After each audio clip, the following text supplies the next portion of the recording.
Tùy đón. Dạ. Nghĩa là. Anh chú lùi gần caldo na mà ta. Mà phải té gần ngạc mẹ cả. Dar quá, đi chầu to.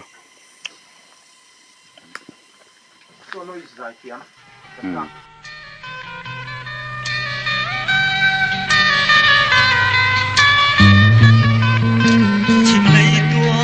lúa mã xô vàng khóc quy sa cất bình mỏi dọn lang quy lệ sĩ lang quy nhà ông ma ô cho ta chua tu du nan tích na in na râu varela mà ngày na in na dua tên en col tree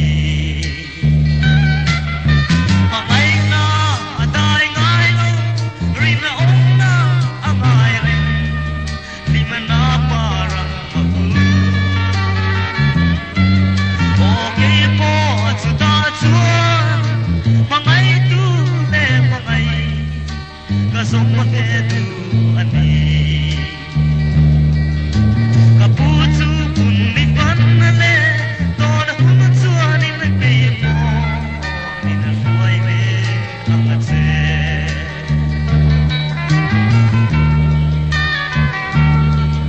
o chom la quy le si la quy lu man tin le chua ni la vang ho quy le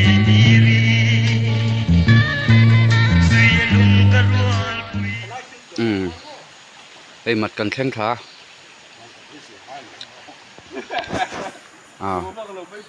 thì ta trang hiện cần suộc khá công nà linh em lâu hấp mấy túi lẽ mình là lâu liền á mấy rồi chú liền lúc tụ cái này lâu túi liền đến nuông đòn lên té cần suộc khá à lâu sang con đen đốn đi lên đến thiềm anh cái những cần duyên á kén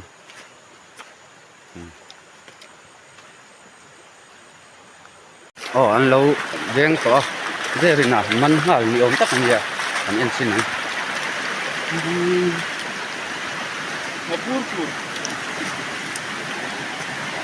còn hàng nọ nó tụt phụ còn lấy rừng lâu à chúng chừng xuân con mình để mỏi hạt đôi anh nhỉ nhưng hẹn hông hiện hạt đôi cái gì chủ nợ mẹ ăn tươi em mẹ nó tới trên là sáng không mà Hãy subscribe cho kênh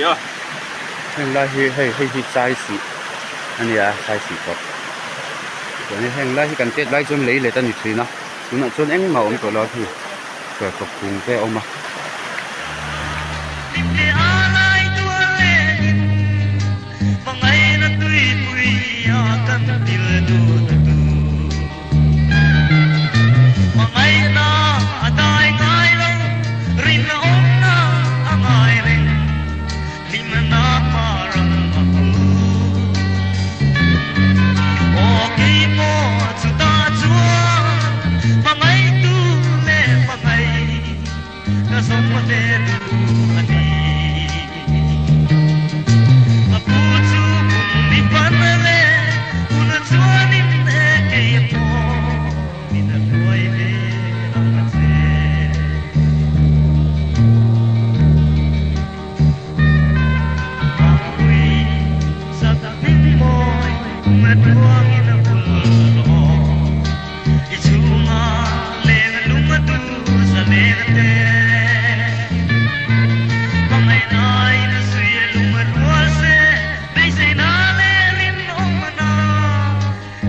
không bỏ lỡ những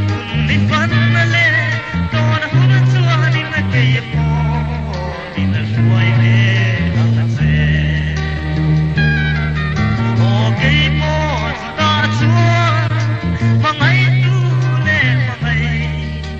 la som ma te tu asin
alo le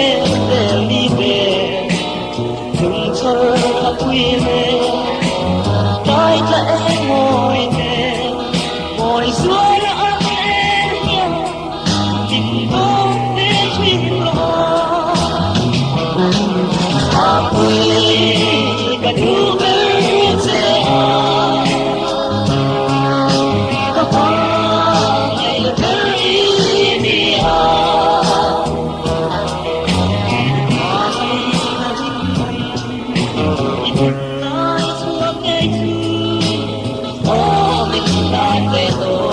Hãy